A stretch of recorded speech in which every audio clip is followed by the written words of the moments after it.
Welcome back to the Badass Reset Club. You know the place. It's where we hit the reset on whatever it is that we need, whether it be fitness, nutrition, help with our hormones, or maybe it's that mindset. And today we have that gem that you just heard about, Lori Roland, who is going to be here to answer some questions and to help us to hit that reset so that we can stand a little taller, feel a little more confident, and know what the hell is going on in midlife.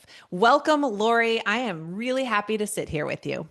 Thank you for having me, and I would like to say hello to all of your listeners. Thank you for giving me the space to discuss this. Well, that was so polite. I was expecting a what's up? What's up, girl? Lori is, we're doing the Battle of the Coasts here today. So I'm West Coast, Lori's East Coast. So you might hear some things that come out that sound a little more coastal.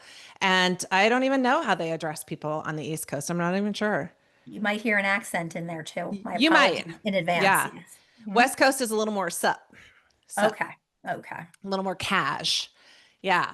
Okay. So I asked Lori to come on this podcast because I met Lori a few months ago when we were on a most excellent women's retreat in the Dominican Republic.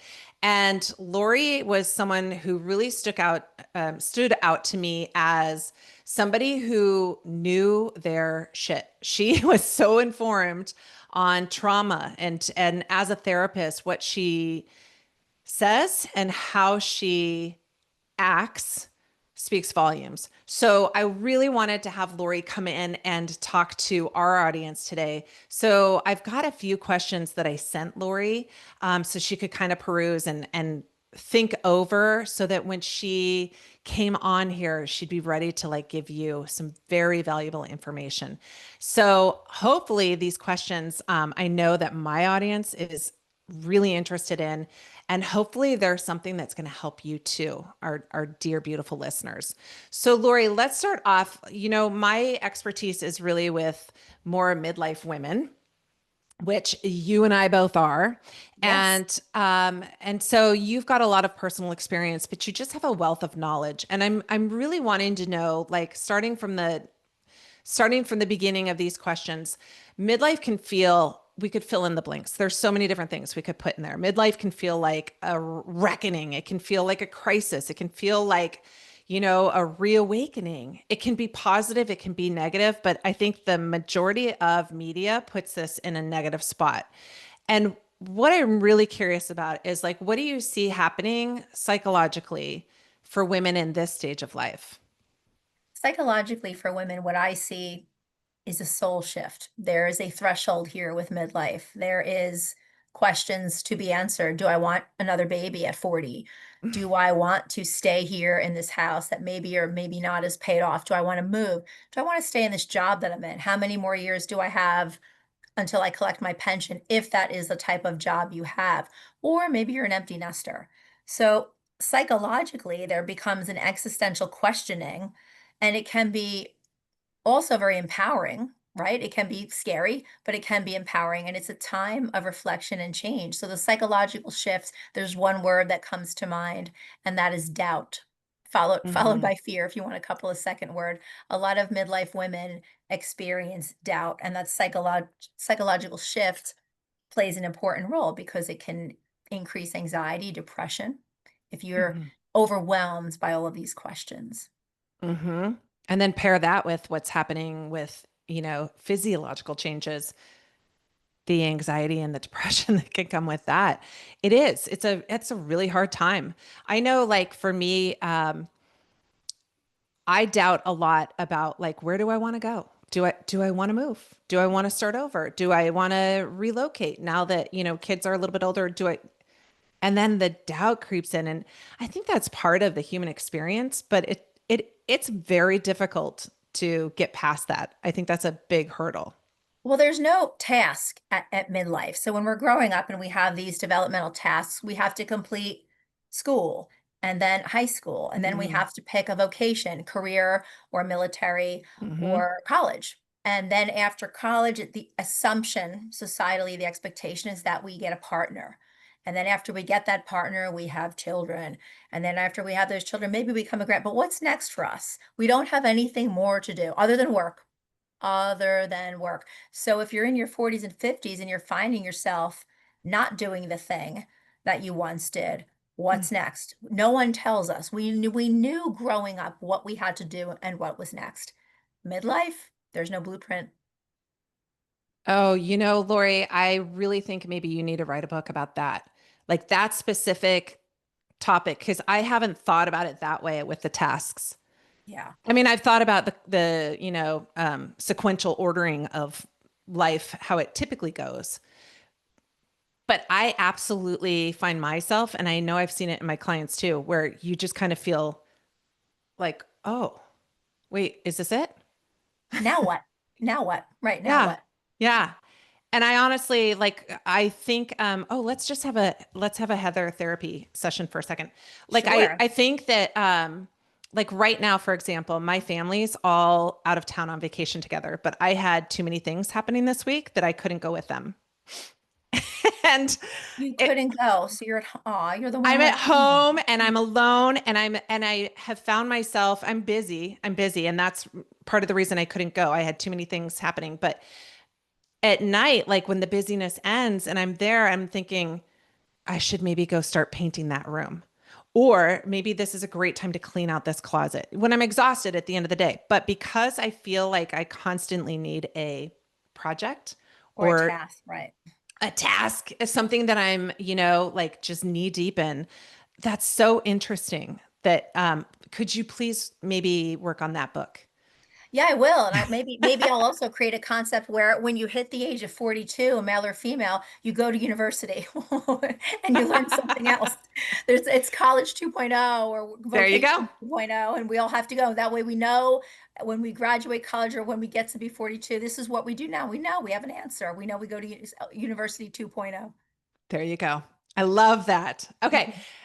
So thinking about this stage of life, like how can women start to untangle their worth from their roles? If we think about, maybe you're the caregiver, maybe you're the partner, the professional, whatever it is, how do women at this stage start to reclaim identity? It's a question of inner reflection, number one, to kind of ask yourself, what do I want? What's important to me? Who do I want to become? And this question I really like. What am I afraid of? If I wasn't afraid, what would I be doing? Mm, What is draining me? What is no longer serving me? All of these questions, we don't stop and think about that because societally, women are conditioned to be givers and caretakers. mhm, And it's difficult for a woman to ask those questions without self-imposing the feeling or the sentiment that she's selfish. So thinking about what you feel valuable when you're doing something. I feel valuable when I blank. I feel afraid that blank. Identify your internalized beliefs. If I retire, I'm no longer necessary. If my children are grown and out of the house, I'm an empty nester. And mhm. looking at those irrational belief systems that we have. Just because your children, maybe you were a stay-at-home mom, maybe that's what you did. And that's perfectly fine, but now your children are no longer there. So does that mean you're out of a role? Does that mean you are put out to pasture? No. So asking these introspective questions, it really requires a mix of boundary setting, self-reflection, intentional rebuilding of self. Mm. Yeah, and that doesn't just stop with midlife women. That's everybody who's, going into a different phase.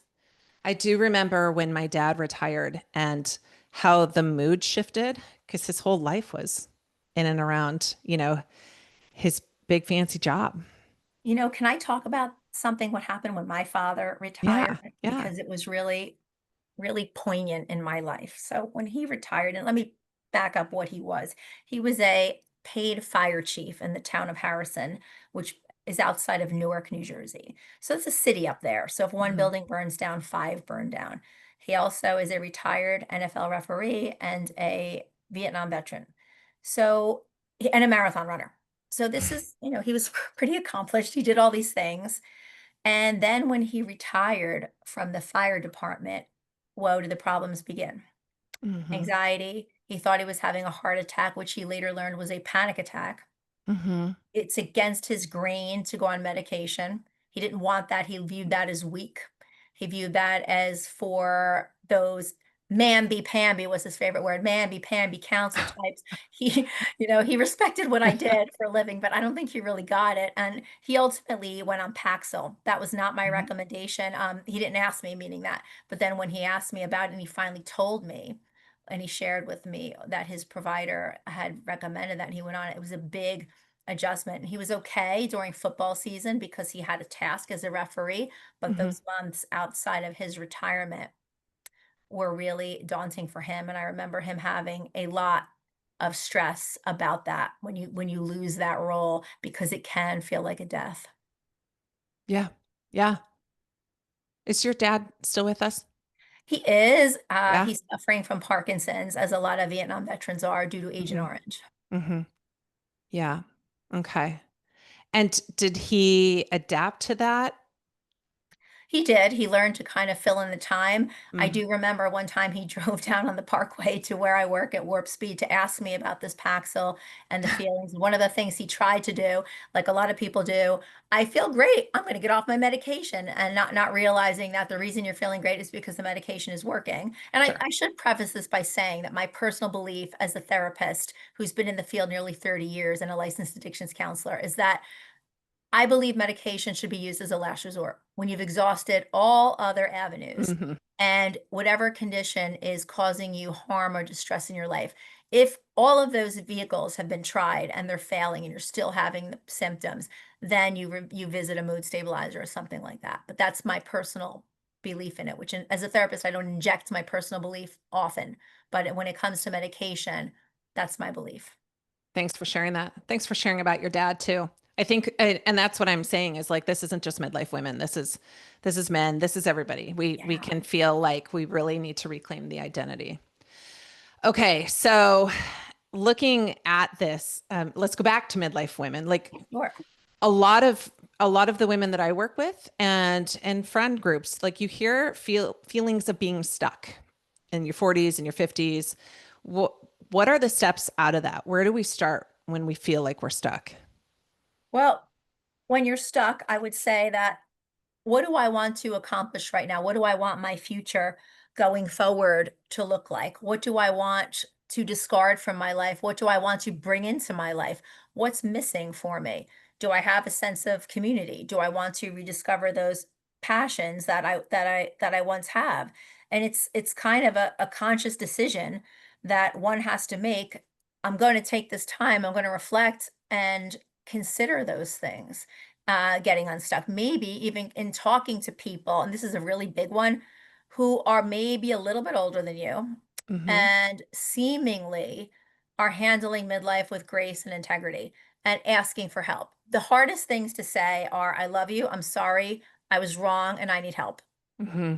So when you look around, who do you want to pull into your world? Who seemingly has it going on? Who would you like to aspire to be? Who would you look at that would elevate you? Right? Who do you feel energized when you come away from? Seemingly people who have mastered it and are doing things that they're in places and conducting themselves and doing things that you maybe would like to aspire to do.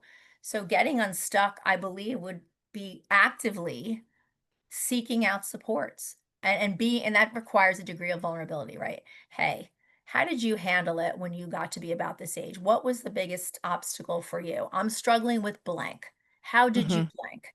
Can you share with me a little bit how you blank?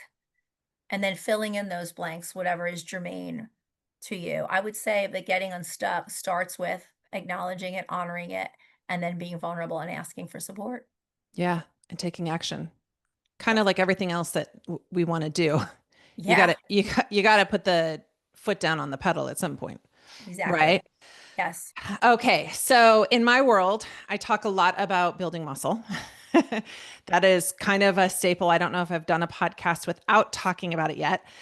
Um, but in thinking this through, like there are other things that we need to be working on building. And one of them I know is self-compassion. And here's the thing, Lori, I don't know if I've shared this with you before, but I don't let people come into my space, whether I'm working with them online or in person, and say negative things about themselves. I just don't let them. We reframe it. I'm You'll very catch somebody on passionate. that and stop them. Okay. I'm very passionate about that. And I feel like self-compassion is something that we're not great at. I don't, I, and maybe it's that we don't know how to do it. But I feel like we're excellent at beating ourselves up, but not with the self-compassion. So help walk us through, like, what does that process look like where you start? Well, I would start by taking it out of context for the client, or I say client because that's my line of work. But Mm-hmm. when you take something out of context, it helps somebody see it through a different reframe. So if somebody says, I can't believe how stupid I am, I got back together with so and so. Would you say that to your friend who you loved? Would you tell your friend, you're so stupid? Would you tell a friend who maybe decided to leave a job and embark on a business, and maybe that business was failing, that they made a mistake and they're done for and that they're just dumb? Would you use those language and those words toward that person? So in kind, to take it out of context would be, if you're saying it about yourself, would you say it about somebody you loved? And if the answer is no, that's a cue that you need to rethink how you speak about yourself. And children absorb that. I've had little kids. I don't I work with adolescents and adults. So I don't tend to work with children. I have, but my domain is really adolescents and adults. Mm-hmm. But I've heard as young as 5 years old say, "I look fat. I'm ugly, or she's prettier than me." I've heard that, and I know that that comes from somewhere. That's because you're hearing an adult say that.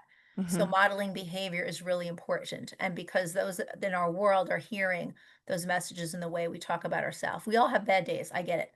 I'm not Mm-hmm. saying walk around like you're the second coming, right? But I'm saying be kind and show yourself grace and the language that you use, because what we all know, that your thoughts become your beliefs. Mm-hmm. So starting with that and using more positive language when it comes to yourself and recognizing that inner critic, and don't ask like what's wrong with me. It's what do you feel? Like getting people to stop getting out of that mentality of like what's the matter with me? What's going on with me? To what am I feeling? What am I experiencing? Mm. And getting in touch with those feelings. Would you think that it's, and this just popped into my head, would you think that it's more coming from a place of I need to be told that I'm doing well, so I'm gonna say like, man, I'm such a screw up. Like, do you think that's part of it? I think people require validation and need it and look for it. And what Mm-hmm. I try to work with clients I see or people I see struggling is, you may want that validation, but you don't need it. Just like when people say, I need her or I need him to apologize. No, you don't. You want them to, but you don't need them to for you to move on. It would be nice if they That's recognized it, good. right? That's really good. Yeah. So I like that. you like that?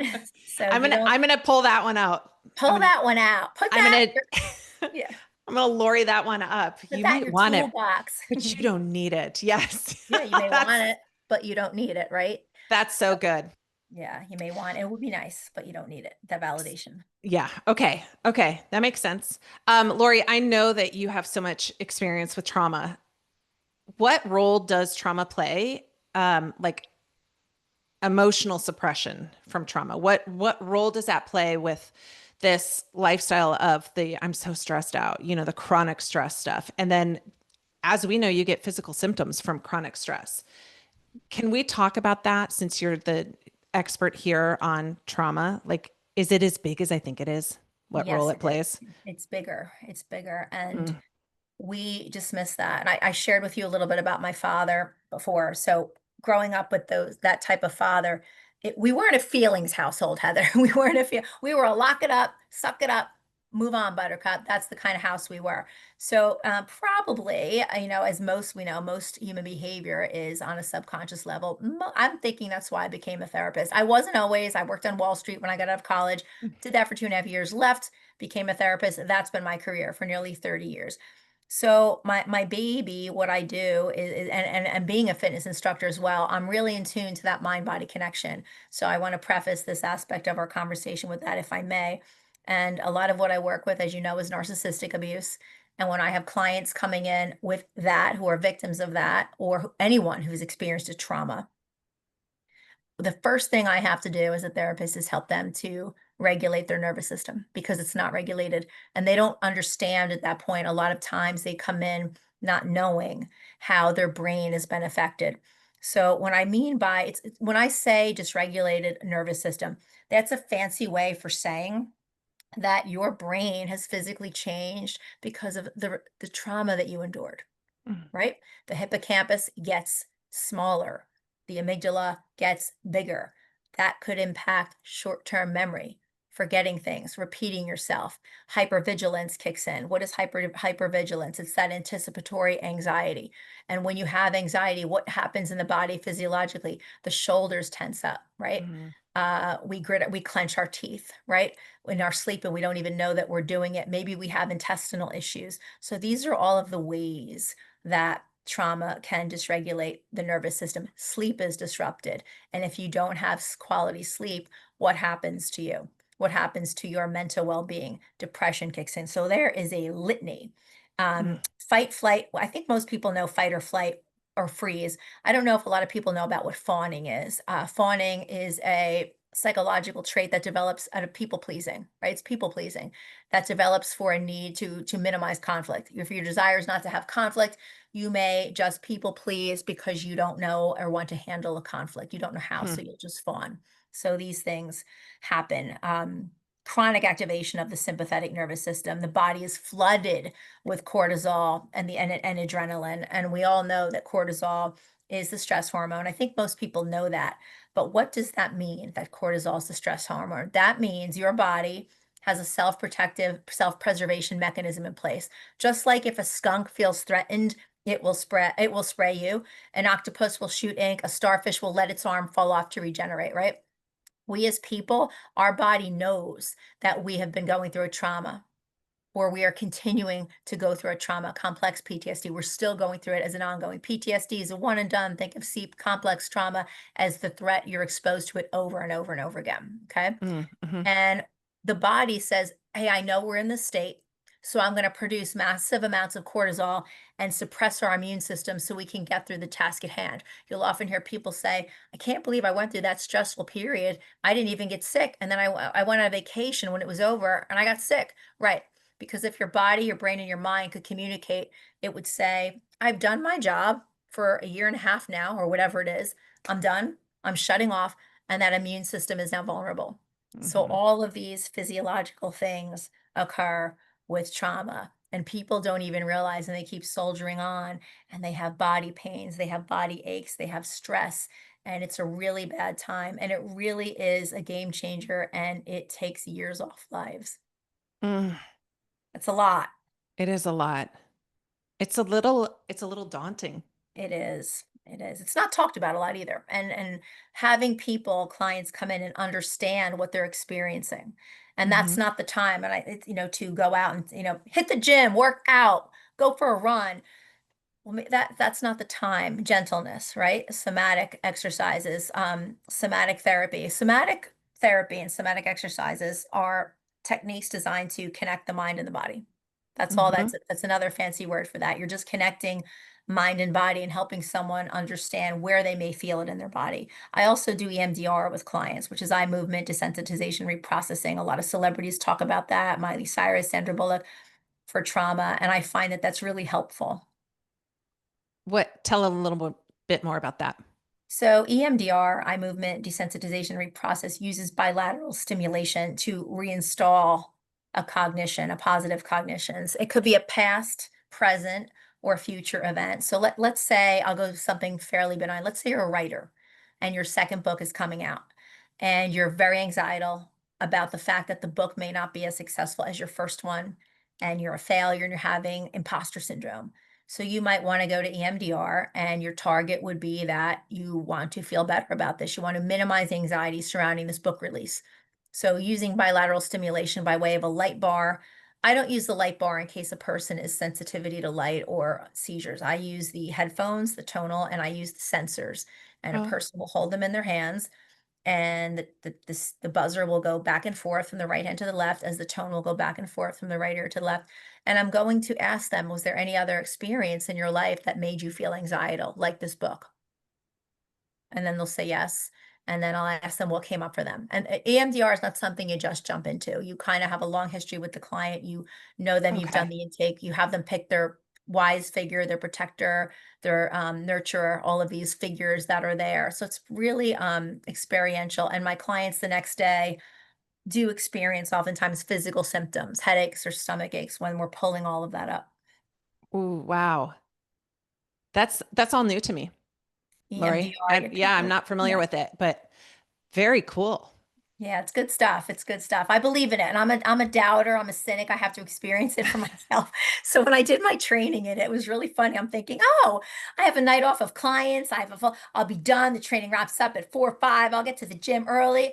Nope. I was done for the count. When they did it on me, they didn't know. So it was really brought up a lot. I was surprised at that. But they measure what are called SUDs, subjective units of distress. So a Uh-huh. lot of times when the person is talking about the triggering issue, they're at a 9 or 10, and you ask them what would bring that down to a 7 or even a 6 for you. So, and then you can, by the time they finish the session, oftentimes that subjective unit of distress has significantly lowered. Wow. I'm married to a cynic. Yeah, I was a cynic. I'm a recovering cynic. Yeah, like none of this. He'd be like, Snake oil, right?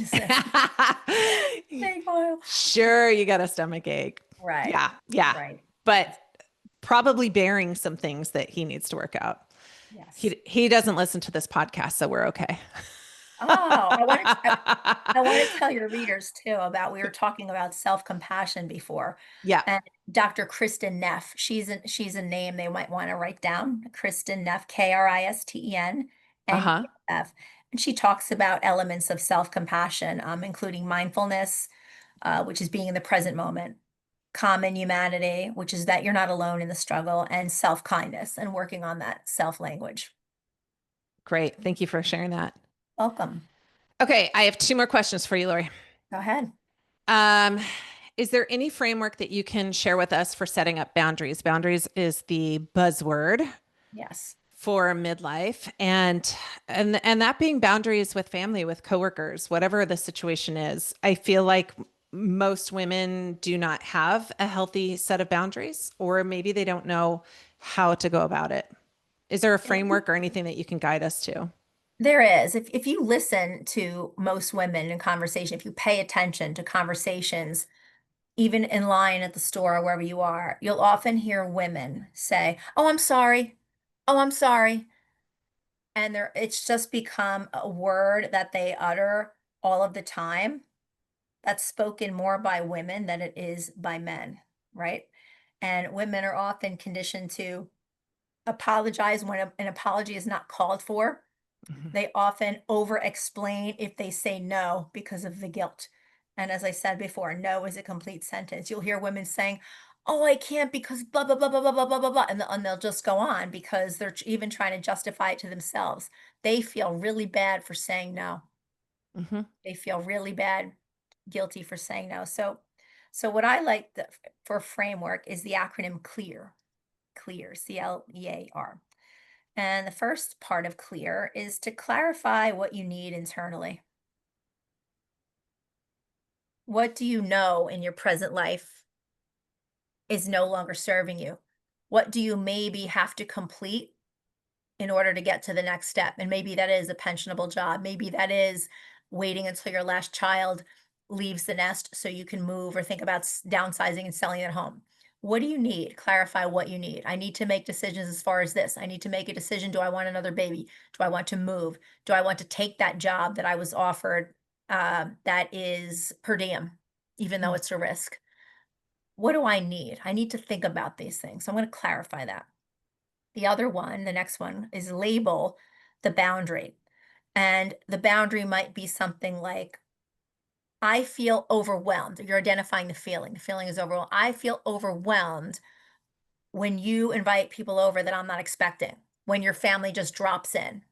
So you're identifying that boundary and you're saying, I feel overwhelmed by it and I'm comfortable with it. I'm uncomfortable with it. And I'd rather not have that happen. I'd rather me know about it and have a heads up. And if the answer is, well, nobody cares what the house looks like, or you don't have to have any food made, that doesn't matter. It's my feeling. I feel overwhelmed, unprepared. So I need you to get that. So you're labeling the boundary. I feel overwhelmed. I feel pressure. I feel whatever it is. Okay. Okay. The next one, expect pushback.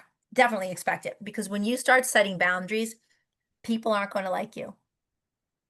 People like people pleasers, right? And somewhere along the way in our psyche, we become people pleasers because maybe we didn't get that validation in our formative years. So we seek it out in other areas, and maybe our employment, right? We seek it out there, maybe our friend group in the neighborhood we live in. But when you push back a little bit with these boundaries, you may be talked about. Somebody may say, "What's her problem?" Somebody, that doesn't mean that the framework is not working. To the contrary, it means it is working. So expecting some pushback on this as you set boundaries. And most women, if you ask them, they equate boundaries with negativity or being Mm, mean or being mean. So there's a thought process that women need to let go of. If I say no, I'm not being mean. Let me repeat that. If I say no, I'm not being mean. If I say I'm not comfortable with that. So that's the pushback part of it. Number one, and which leads me into the A in clear, and that is assert without apologizing. Assert without apologizing. And that doesn't work for me. Don't over explain, because when you over explain, you lose your credibility. mm. Nobody cares if you're saying no because you have to put the second coat of paint on the woodwork in the library room, in the study in your house. No one cares. No one, believe me. So you don't need to sell it to somebody that you have a credible reason why you're saying no. You just need to say, that doesn't work for me. I'm not able to do that at this time. I can't commit to that. I'm going to I have, try those very words. yeah, I have other obligations. I hope you thank you for understanding, not I hope you Thank you. understand. Yeah. Thank Yeah. you for understanding is a lot more powerful than I hope you understand. You don't care if they understand. You're assuming that they will, right? Let's be real. So, and then the last one, kind of like reinforce and repeat. That's kind of what that's the R in clear. Reinforce and repeat what's necessary. And that means I like also the broken record technique. So if somebody is constantly pushing your boundary, you can use the same language and say it over and over again and repeat and reinforce. You don't need to get emotional. And I talk about this gray rock technique in when I work with victims of narcissistic abuse. Gray rock is a technique that can be used not just with narcissists and personality disordered individuals and emotionally immature individuals. Gray rock can be used on anybody. And an example of it would be if somebody is saying something that you kind of feel is designed to provoke you, or an inflammatory statement that most neurotypical people would definitely want to pop off to, and understandably so. This Mm, person is simply said a button pusher, okay? mhm. Gray rock is when you recognize it, you keep your emotions in check, and you give very flat responses. Oh, this is the second year in a row you're going to miss the dinner. You didn't go last year either, did you? Nope. That's it. No. And then just you just well, most of the people that do work here do go to that, although it is voluntary. Most people do choose to go, especially if they want to move up and be thought well of around here and get that promotion. Thanks for sharing. A statement like that is designed to throw you off base, make you feel like you're not doing enough, make you feel like you'll be punished if you don't, and it causes anxiety in somebody. So kind of stepping back from that and realizing what this person is doing and employing that gray rock technique. Gray rock is designed to minimize conflict, and it's just a technique and a tool to not engage and escalate a situation. So does that not fire someone up though when you say, thanks for sharing? Yeah, yeah, absolutely it does. Sure it does, and it's designed to, but if somebody's going to lose their emotion, it's not going to be you. You know, Ah, that's really snotty. What do you mean by that? It means that you've stated your point, and I'm saying thank you for sharing. I really don't have any other comment on it. You take the argument away from them. In essence, you're taking the argument away. hmm. Somebody comes in and says, I'm not going to your retirement party, the one that you've been excited about. Your coworkers are planning for you. It's going to be nice at a dinner. Your partner comes in and says, I'm not going to that dinner. most people would go, "What do you mean you're not going to my dinner? It's my retirement. How could you not?" They did a slideshow. I'm being honored. How could you not want to see me like that? How could you not want to see me experience that? Don't you want to be there with me? And the other person's going to call you, gaslight you. You're so selfish. It's always all about you. You always make it about you. Life doesn't revolve around you, you know. So, and most people would say, no, it doesn't. How can you say that? I did this for you. Most people go right into the justification of why. So, the power with Gray Rock is recognizing that the person is doing this, pulling back and saying, that's okay. That's your choice.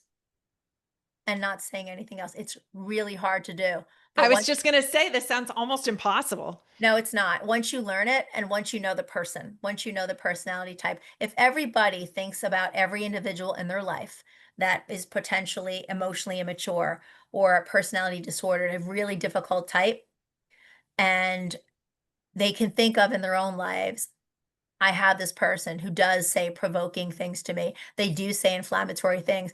Pick any proverb you want. They get my goat, right? They manage to. So if we already know that, it's very rare that a stranger is going to come up to you and you'll be so enraged by it. I mean, if you were walking into, do you guys have Wawas out there? Mm-mm. Okay, what little quick marts do you have? 7-Elevens? I don't even know what they're called. Okay. But yes, so Okay. corner store, Corner store. So if you're like gas walking to the station gas place. station, anything, if you're walking in to get a Snapple and two people outside walking in tell you that you're ugly and your hair looks like a bird's nest, are you going to care? Not really, because you don't know them. If they call you crazy, you're not really going to care. If they Okay. call you anything, because you're not emotionally attached to them. So that's kind of the thing where you're going to go, whatever, get your Snapple and be on your merry way. If this person is your sister, brother, mother-in-law, boss, friend, frenemy, high school arch rival, whatever it is, whatever this person is that you know, the person's going to be known to you. And that's when you know they do it, you're going to gray rock that. And really, I like to use the analogy like a queen or a king would never engage with that.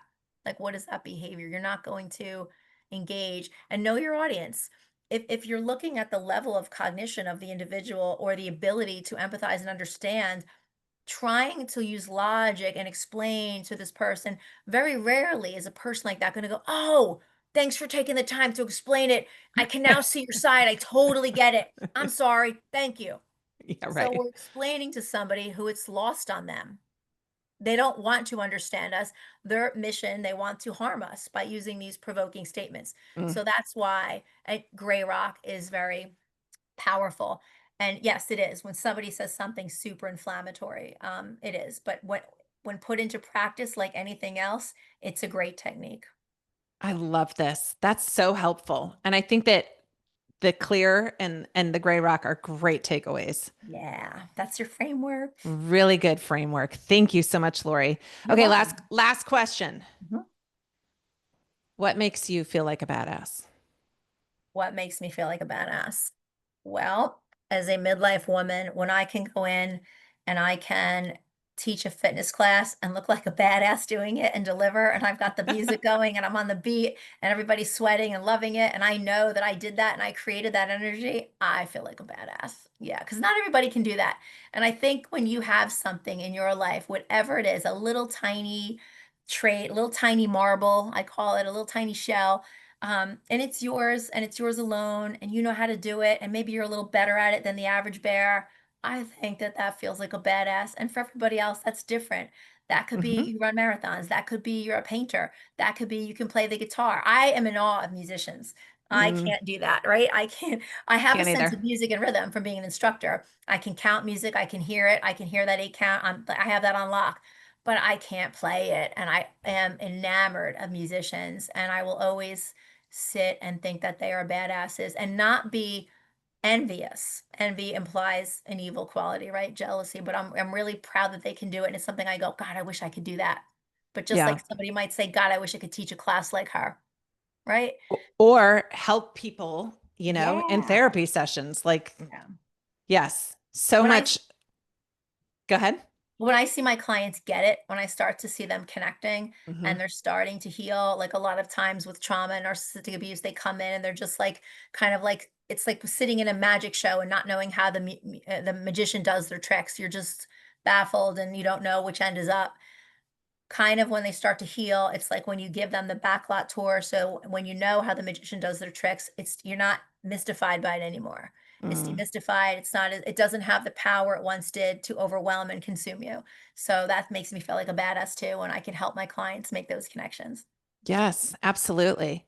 Okay, I want people to listen to you and find you in the world. Where would you like us to find You, Lori Roland? you can find me on my website, which is my name, loriannroland.com. Spell Ann for us. That's LORIANNROLAND, Okay. LoriRoland.com. You can find me on Instagram at Lori Ann Roland Counseling LLC. It's a long one, I know.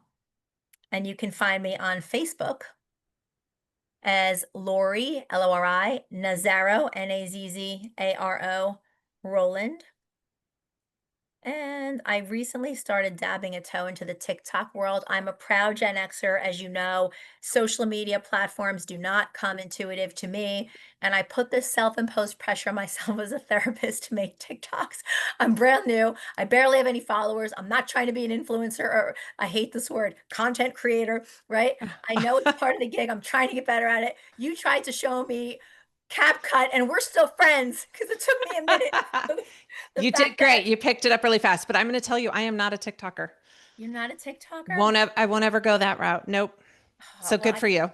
I tried. I don't have comments on it. I really talk about benign topics, safe topics. And I know that when I look back on these videos I'm putting out, I probably will cringe because I haven't really found my niche. I want to come across as educational, informative, maybe a little funny here and there.